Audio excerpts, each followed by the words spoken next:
দেশের বিভিন্ন স্থানে এক শ্রেণীর অসাধু ব্যবসায়ী অবৈধভাবে জ্বালানি তেলের মজুদ ও কালোবাজারি করছে, ফলে পাম্পগুলোতে কৃত্রিম তেল সংকট তৈরি হচ্ছে।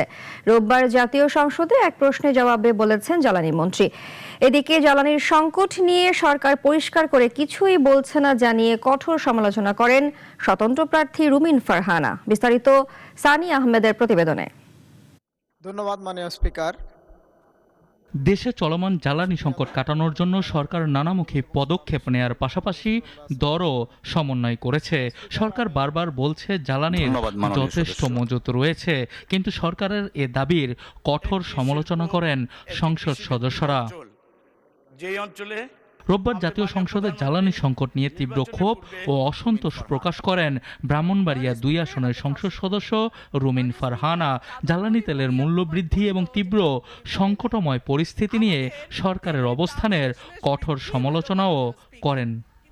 মাননীয় স্পিকার, কাদম্বরী মরিয়া প্রমাণ করিল যে কাদম্বরী মরে নাই। আমাদের তেলের দাম শেষমেশ বৃদ্ধি হইল মাননীয় স্পিকার, কিন্তু তার আগে আমরা দেখলাম কয়েক কিলোমিটার জুড়ে লম্বা লাইন।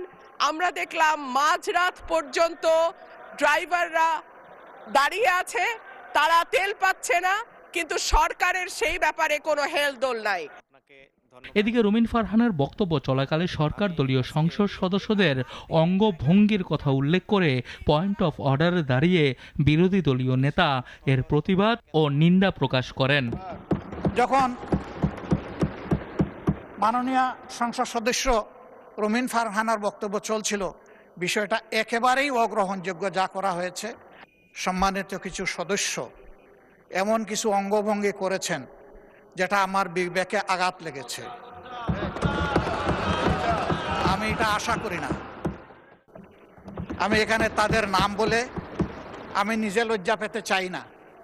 আমরা প্রথম দিনই অনুরোধ করেছিলাম ভালো কিছু সংস্কৃতির চর্চা হোক এখানে, যে ট্রেজারি বেঞ্চ যেখানে আপনাকে সবচেয়ে বেশি সহযোগিতা করার কথা, সেখানে আপনি বারবার অনুরোধ করা পক্ষেও তিনারা চালিয়েই যাচ্ছেন। আপনি মাইক দেন নাই, তারপরেও সংসদে কি হচ্ছে আমরা কিছুই বুঝতে পারছি না।